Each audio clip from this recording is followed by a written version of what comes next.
নিজের প্রথম রাষ্ট্রীয় সফরে রীতিমতো জাদু দেখালেন ডক্টর মোহাম্মদ ইউনূস। দেশের জন্য জোগাড় করে আনছেন অন্তত $700 কোটি।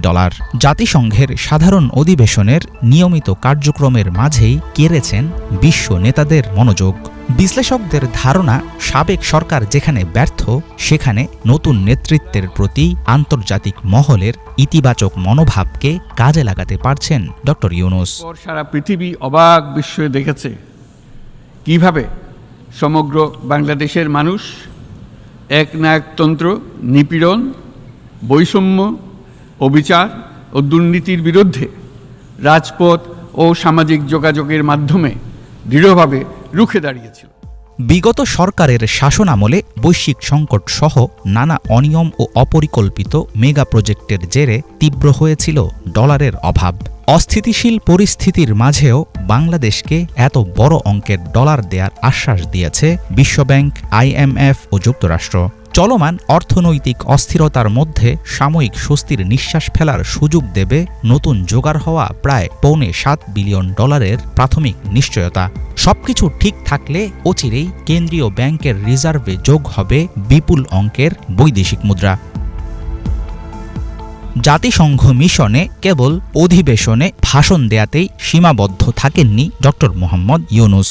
দ্বিপাক্ষিক বিভিন্ন বৈঠক ও মিটিংয়ে দেশের জন্য চেয়েছেন অর্থনৈতিক সহায়তা। একই সাথে বাংলাদেশের উন্নয়নে পাশে থাকার আহ্বান জানিয়েছেন আন্তর্জাতিক সম্প্রদায়কে। দেশের সংস্কারে খরচের জন্য $3.5 বিলিয়ন ঋণ সহায়তা দেবে বিশ্বব্যাংক। পূর্বের $4.7 বিলিয়ন পর নতুন করে আরও $3 বিলিয়ন ঋণ দেবে IMF। সোলার উৎপাদন প্ল্যান্ট বসানোর জন্য বড় একটি প্রকল্পে বিনিয়োগ করবে চীন। বিশ্লেষকরা মনে করেন, সংকটময় সময়ে এই ধরনের সহযোগিতা পেলে অনেকাংশে সামলে উঠবে দেশের অর্থনীতি। গণতন্ত্র ও নির্বাচন ইস্যু এবং বিগত সরকারের বিভিন্ন পদক্ষেপের কারণে গত কয়েক বছর ধরে অনেকাংশেই শীতল হয়ে উঠেছিল বাংলাদেশ যুক্তরাষ্ট্র সম্পর্ক। প্রধান উপদেষ্টা হিসাবে ডক্টর মোহাম্মদ ইউনূস দায়িত্ব গ্রহণ করলে তাকে উষ্ণ স্বাগত জানায় পশ্চিমা বিভিন্ন সরকার ও সংস্থা। আন্তর্জাতিক সম্পর্ক বিশ্লেষকরা বলছেন, সরকার প্রধান হিসাবে ডক্টর ইউনূসের জাতিসংঘে উপস্থিতির পর যুক্তরাষ্ট্রসহ পশ্চিমা দেশগুলোর ইতিবাচক প্রতিক্রিয়া এবং সহযোগিতার বার্তা বাংলাদেশের বিপদে দেখাচ্ছে আশার আলো।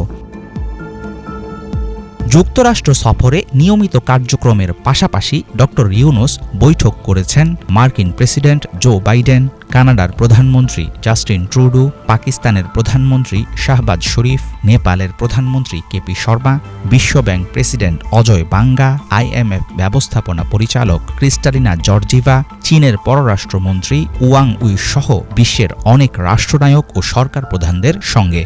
আন্তর্জাতিক মিত্রদের এমন স্বতঃস্ফূর্ত সহযোগিতা অব্যাহত থাকলে অচিরেই কমতে শুরু করবে সংকটের মাত্রা।